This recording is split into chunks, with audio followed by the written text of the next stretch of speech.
Looks good. All right, it's time to take a coffee break now. We're starting with the end of an internet era. Ooh. So Google, is it a noun or a verb? Well, Is it both? I think it's both. Yeah. Some people don't like to use the term Googling anymore. Like most of us do. It's losing its status Let as me a guess, verb. it's Gen Z telling us we can't use it. They're changing everything. Internet analysts say younger audiences are not defaulting to Google. They're not using it. They're not defaulting to Google for their internet searches. Instead, they're turning to platforms like TikTok for explanations. Please don't do that. Or recommentions, or for some really weird challenge. I added that last part.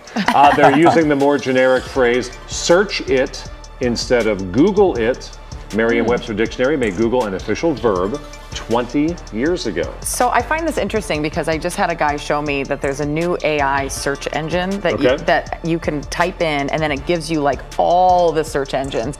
A lot of people not liking that Google now has that AI feature that just pops up right away. Which automatically pops up. Right. Yes, and so, and if you go to look at it, this will give you all the searches, but then it will also give you like the top 10 resources of where it got its information, as opposed to just feeding the AI algorithm. It's giving you the why and not just an answer. Makes sense. Okay, I mean, that's better. I was with my millennial niece a month ago, and she's got a kid who's 13, and we couldn't figure out how to turn the Tesla on that she rented or do the self-drive.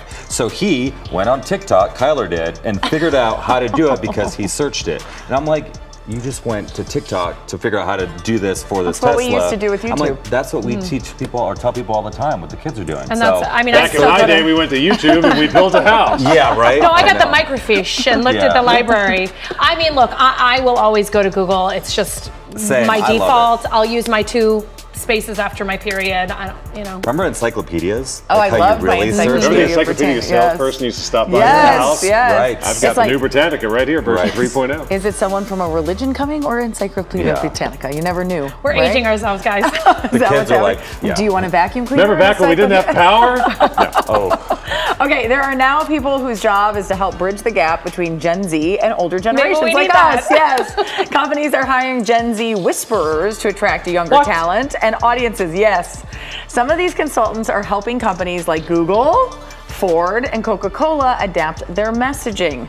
Other advisors are more focused on helping older workers understand generational differences. An example, young workers are more likely to keep their camera off in remote meetings because they may not have a proper space to work from home. Or they're not. Yeah, Or right. they're not home. Or they're on the beach. Or they're, right, and don't want to appear unprofessional if they're seen maybe sitting in bed. Or in bed. Or on vacation. Why would that appear unprofessional? I think it's smart. This is the future, and us talking about stories like this, I think only gets us ready for this next generation of kids. These are your kids. These are your kids. Your kids. And I mean, we can joke about it, but like I will say, if there's something that I'm having a hard time with sometimes on the computer, I do turn to my son, and he often helps me in a jam. The thing I find interesting is that, like, I always felt as a younger person that I needed to adapt to the older generation. Right. And now where I it's feel like the younger opposite. generation feels like, no, you have to adapt to me. And I think those of us in a certain age range are a little like, huh?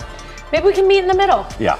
I agree. That'd be nice. I'm all about like evolving and growing and learning with them, seeing what's cool, what's hip, and not, like staying young-minded and growing that way. Well, and I also think that employers need to realize that every generation brings value. Yeah. Even boomers who are still working, there's value in, the things that they've seen and done. Absolutely. Especially when it comes to like customer service, because that's really changed from when they were young. So, hopefully employers see that and have a nice, well-rounded workplace. I'm going to go Google all this. After. Yeah, right? Paul's like, what are we talking about? All right, let's talk fashion in New York Fashion Week. I can't Here's another Gen Z. People are crediting an A-list actor with influencing the biggest trend off the runway. So both men and women, they're rocking these jorts. Yeah, they're on the street and the fashion They are influencers pointed comfortable. out. It looks like everyone's taking a page out of Adam Sandler's style book.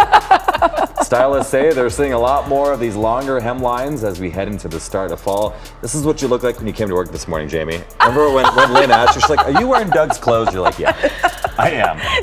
It all comes Shorts? full jorts. Yeah. Like shorts and jeans. So just longer shorts. No, but they're usually jeans. That's where the J comes from, jorts. Okay. So my son, I thought you were just saying it weird. I know, Yeah. my son has shorts. these, and I die a little inside.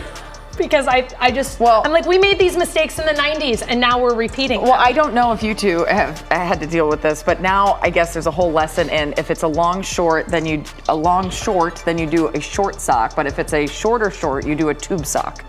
I'm having to learn all these different rules with socks now. I need a wardrobe whisperer. Yeah. You need and Google. now we can't even Google it. Well, Stanley, and I'm not going to TikTok. I'm gonna send you a TikTok to do it.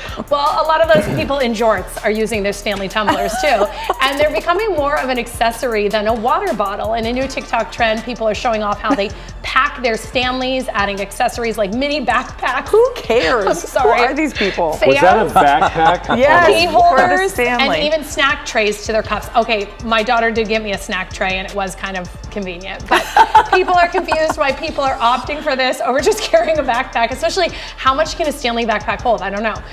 Stanley has jumped on the trend, adding a $40 carrier sleeve to their store. It has pockets for your phone, headphones, wallets, and more. So I have a Stanley, but I got it kind of by mistake. I didn't realize they were cool. It was just on sale at Target and it was green. But now one of my daughters who does like to go on like YouTube Shorts is like, oh, you can get this special this on it and this on it and this on it. And now they're like, they're 10. They're like, can we have? I'm like, you're not getting a Stanley She knew what with she was a bunch buying. of stuff. It was on sale. They're No, never I really didn't. They're never on sale for that By much. mistake. I didn't realize Found it on cool. eBay for only $400. Yeah, right? It was on sale though. That's today's coffee break. Now you can get your Kcal news, weather, and live stream all in one place on the CBS News app. Download it free today.